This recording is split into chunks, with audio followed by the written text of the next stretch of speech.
সকালের নাস্তায় হোটেলগুলোতে গরম গরম পরোটার সাথে এই চিকেন স্যুপটা জাস্ট ফাটাফাটি লাগে। আমার বাসায় তো যেদিন এই রেসিপিটা বানাই সেদিন সবাই একেবারে পেট ভরে খেয়ে ওঠে। চিকেন স্যুপ তৈরি করার জন্য প্রথমে আমি একটা প্যানে দিয়ে দিচ্ছি পরিমাণ মতো তেল। তেল দেওয়ার পর আমি এখানে দিয়ে দিচ্ছি 1 টেবিল চামচ পরিমাণ বাটার। তবে আপনারা চাইলে বাটারের পরিবর্তে এখানে ঘিও দিতে পারবেন। এখন দিয়ে দিচ্ছি কিছু এলাচ, দিয়ে দিচ্ছি গোলমরিচ, দিচ্ছি লং, দিয়ে দিচ্ছি 1 টুকরা দারুচিনি ও 2টা তেজপাতা।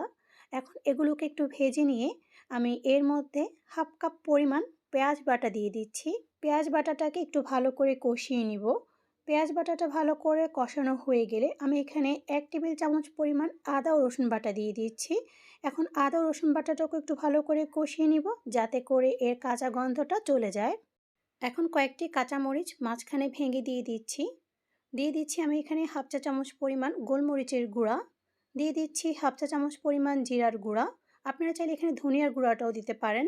এরপর আমি এখানে দিয়ে দিচ্ছি স্বাদ মতো লবণ। লবণ দেওয়ার পর আমি এখানে মশলাটাকে ভালো করে কষিয়ে নিব।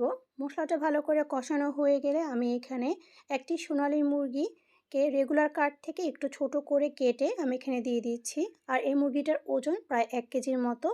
আপনারা চাইলে কিন্তু এখানে দেশি মুরগি দিয়েও এই স্যুপটা তৈরি করে নিতে পারবেন। এখন মুরগিটাকেও ভালো করে মশলার সাথে কষিয়ে নিব। মশলার সাথে মুরগিটা ভালো করে কষানো হয়ে গেলে এই পর্যায়ে আমি এখানে দিয়ে দিচ্ছি 3 টেবিল চামচ পরিমাণ টক দই। টক দইটাকে ভালো করে ফেটিয়ে আমি এখানে দিয়ে দিচ্ছি। টক দইটা দিয়ে আমি মুরগিটাকে কিছুক্ষণ কষিয়ে নিব।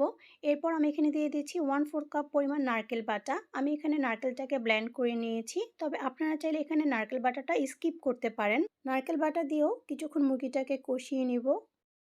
এই পর্যায়ে আমি 2 পিস পাউরুটির চারপাশের অংশ কেটে বাদ দিয়ে পাউরুটিগুলোকে ছোট ছোট টুকরো করে কেটে পানি দিয়ে এগুলোকে আমি ব্লেন্ড করে নিয়ে আমি এই পাউরুটির মিশ্রণটাকে মুরগির মধ্যে দিয়ে দিচ্ছি। এই চিকেন স্যুপের আসল উপকরণ হচ্ছে এই পাউরুটির মিশ্রণ। এটা দিয়ে স্যুপটাকে ঘন করা হয়, তাই এখানে পাউরুটির এই মিশ্রণটাকে কিন্তু স্কিপ করা যাবে না। পাউরুটির মিশ্রণটা দিয়ে মুরগিটাকে কিছুক্ষণ কষিয়ে নেওয়ার পর এখন আমি এখানে দিয়ে দিচ্ছি আগে থেকে জাল করে নেওয়া 1.5 কাপ পরিমাণ তরল দুধ।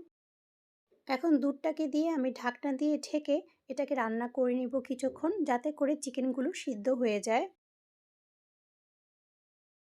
আমার এখানে চিকেনগুলো প্রায় সিদ্ধ হয়ে এসেছে। এই পর্যায়ে আমি এখানে দিয়ে দিচ্ছি কিছু আস্ত কাঁচামরিচ। এতে করে সুন্দর একটা ফ্লেভার আসবে, কিন্তু ঝাল হবে না। এখন দিয়ে দিচ্ছি হাফ চা চামচ পরিমাণ চিনি, তবে এটা অপশনাল। আমার কাছে মনে হয়েছে চিনি দিলে সুন্দর একটা ব্যালেন্স আসবে, তাই আমি এখানে ইউজ করছি। আপনারা চাইলে বাদ দিতে পারেন। এরপর দিয়ে দিচ্ছি আমি এখানে হাফ চা চামচ পরিমাণ কেওড়া জল, তবে এটা অপশনাল, থাকলে দিবেন না হলে বাদ দিবেন। আর এই কেওড়া জলটা দিলে কিন্তু হোটেলের মতোই সুন্দর একটা ফ্লেভার পাবেন। আর সবশেষে আমি এখানে দিয়ে দিচ্ছি ঘি। এতে করে খুব সুন্দর একটা স্ট্রং ফ্লেভার পাবেন, যার কারণে কিন্তু স্যুপটা খেতে বেশি ভালো লাগবে।